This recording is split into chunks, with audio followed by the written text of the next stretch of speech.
start by sharing our favorite recipe, and we are going to quickly show you our gingerbread cookies. And I want to show you some of the things from pioneer days.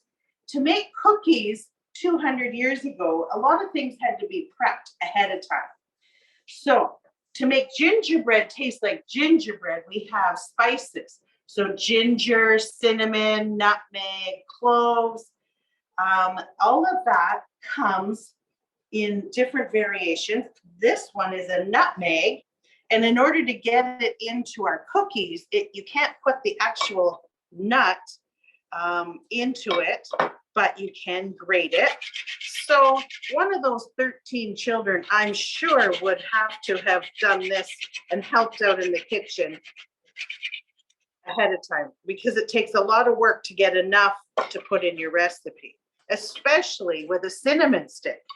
These are very hard and they take a lot of grating.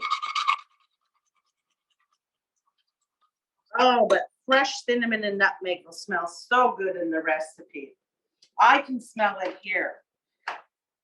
So I'm going to show you quickly. They had wooden bowls or pottery bowls that they made.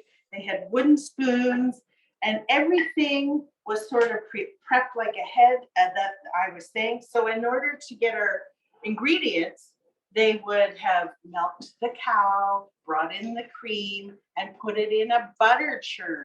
The other thing is, you'd have to order ahead those spices. You'd also have to order ahead white sugar. And if you couldn't get the sugar to come from a bigger city, you could use maple sugar. So maple sugar or maple syrup could go into your recipe. And we have lots of maple trees in Algoma.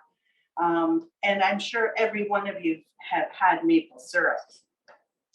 Another thing you would have to get, and maybe substitute, but we're going to use molasses today. And molasses is a dark, thick liquid with a strong flavor. It's what you get when you make brown sugar. And that's what makes our gingerbread cookies so dark, along with the ginger flavor. So I've mentioned spices, sugar, butter, molasses, flour, and an egg. And when those are all mixed in the bowl, what you get, if it's enough flour, is a dough that's like Play-Doh. And you have to actually play with the Play-Doh. This is gingerbread Play-Doh now. And in order to get it to bake into cookies, put a little flour on my table. And how many of you have ever used a rolling pin?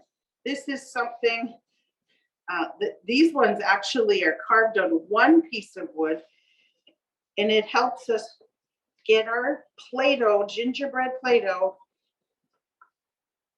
rolled out. Now this Play-Doh is actually dough and is edible. And if you get it thin enough, you can cut out with a cookie cutter. Now, cookie cutters 200 years ago would have been made by the tinsmith. The blacksmith was the tinsmith. And at Christmas, he would make all kinds of things for decorations and your cookie cutters. We had 3 blacksmiths in Sault Ste. Marie when the Ermitingers lived in this house. So that's all it takes. Then you take your cutout cookies, put them on a cookie sheet, and put them in the oven for about 8 minutes. 200 years ago, right here in the summer kitchen or in the winter kitchen, there might have been a bake oven. And this would be where they would bake the cookies on small cookie sheets. But in order to do that, they would have had to get up really early this morning, build a fire in there so that the stones would be hot enough to put the cookie sheet in and bake.